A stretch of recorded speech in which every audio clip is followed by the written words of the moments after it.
The majority of his fans don't do anything. The majority of his fans are just like, they like hip hop, they think he's a great musician. But the most extreme ones, on a picture of my 8-month baby, are going, you better take security everywhere because I'm coming for your whole family. And this is like multiple. Crazy. So to me, that person, I don't blame Kendrick. We can't control what our fans do. But that person, I go, you talking about my kid, man. So wait, you thought that women and children was not fair game? Nope, body them. Yeah. No, women and children gotta go too. The whole Surak family, the whole Andrew Surak family gotta go. Lift them off the earth, flood it. Flood everybody. I don't care. Flood all women and children, everybody in the household. Flood it. Flood the relatives too. Everybody gotta go. For some reason, Andrew Shunel, for some reason, you thought that you can make a essay term, an R-word term towards another man and think that everything ain't fair game no more, huh? You think you could come at the freaking the Lord's child? You thought you could come at the Lord's child and thought it was gonna be no repercussions on? You thought it was gonna be just you that's supposed to get messed up? No, the whole family could go. Flood it, Lord, flood the whole Surak family. I'm fine with it because for some reason, Andrew Tate, you thought the boogeyman was a discriminative person. You thought that this man didn't discriminate for some reason. No, everybody is fair game. The boogeyman don't care about none of that. Everybody is fair game, huh? You can't. This is what I can't stand about comedians. I'm not even trying to be too much funny about this. This is why I can't stand about cringeworthy comedians. The ones that think they can say the most outlandish things and then play victim. Now the whole segment of this, he didn't really play like victim. He kind of doubled down on him wanting to fornicate with Kendrick and him wanting to make love to Kendrick and how his wife is offended by him saying what he said about Kendrick. Now I think it's right there in this moment, he's in character. He's in joke character. This split segment right here is where you caught him. This split sensitive side right here, because before all this, he was in character. Hey, I'm gonna keep saying these Kendrick jokes. This moment right here is where you got the comedian out of his shell. Out of his character. This is really Andrew now. You're talking about my kid. Don't bring the kids into this. You are bringing SA into this. You are bringing I will R-word a man and he can't do nothing about it. The only thing he could do is find out if it's consensual or not, right? And I'm a man that appreciates dark humor. I've been listening to the Trey Rags, the Long Beach Griffies, the Corey Holcombs. I'm a man that kind of laughs at dark humors, and I can laugh at tragedies, and I can laugh at saying black jokes. I can laugh at saying white jokes. I can laugh at saying Indian jokes. I can laugh at saying Asian jokes and Spanish jokes. I can laugh at all jokes. I wasn't really too mad he made a joke about how black women was too angry, because if he's consistent with making jokes about all races, if you're not just direct, we have a problem. Sometimes we have a problem with being selective, because we are a lot of black comedians make a whole bunch of white jokes all the time. How white people are raised, how white people how they look, how they act, how they make their money. We make it's the DL Hughley's, the Chris Rocks. We all make white jokes, and we can't be so offended when a white person makes black jokes if us black people make white jokes. So I'm perfectly fine with you making jokes that could be offensive. The way I'm fine with all jokes. You could make your gay jokes, make your black jokes, make your white jokes, make all type of offensive jokes. Cool. I'm fine with dark humor.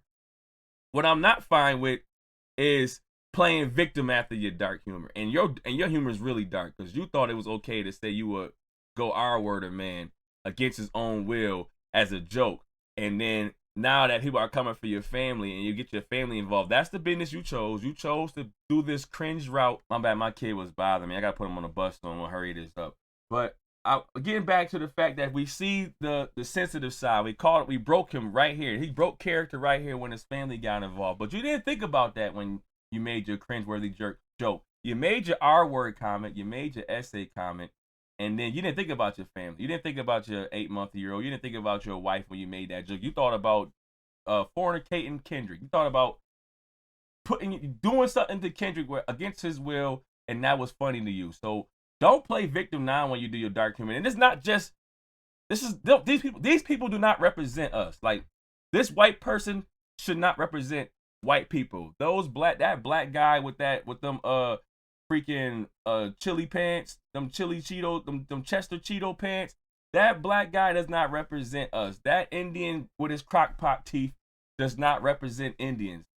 Those guys in that little panel, Charlie Maine, everybody, these people don't represent us, huh? They have their own little gang of weirdos in their own little bunch. They have their own culture. They have their own culture. They share all the same skin. That cringe skin, you can't wash that off. You can't wash weirdo off. You can't wash cornball off. These people don't represent white, blacks, Asians, Indians, freaking whoever's in that pile. They have their own culture. They have their own cornball skin. That's all together in one. That does not represent what we represent, right? So I don't say, oh, this white person did this, I'm mad at all white people. No, I'm not. No, this is just him. It's just this white comedian that's this way, right? The same way with that black guy that had a dark humor joke about George Floyd. It was like a George Floyd joke. And I'm like, yo, some things he don't represent us. That I would never. It's a dark humor, and it's what you chose. You chose a dark humor route. It's always gonna be offensive to people, but you don't represent us. You a weirdo. You a cornball. You and this cornball bunch.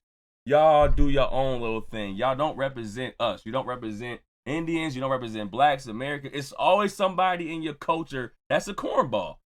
We can't help that. We can't stop cornballs in our culture. You open up the Pandora box, Andrew, whatever your last name is. You open up the Pandora box, then now you sit in it, right? Don't play victim now, because you're still making these jokes. He's still continuing with the R word jokes. Why do you think it's you crossed all lines? It's like you can't come back from this. You crossed every line, and for some reason you thought that we shouldn't cross the line.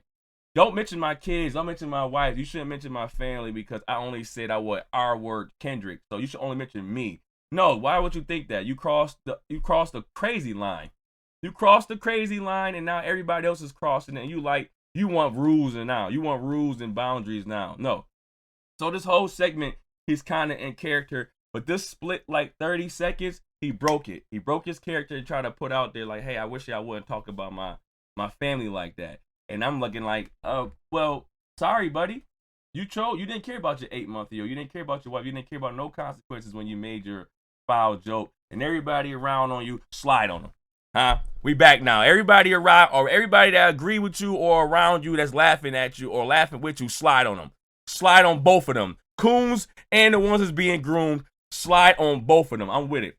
Slide on both of them. Baggage claim, slide on them. Credit card, we don't use the chip readers. We gonna slide on them.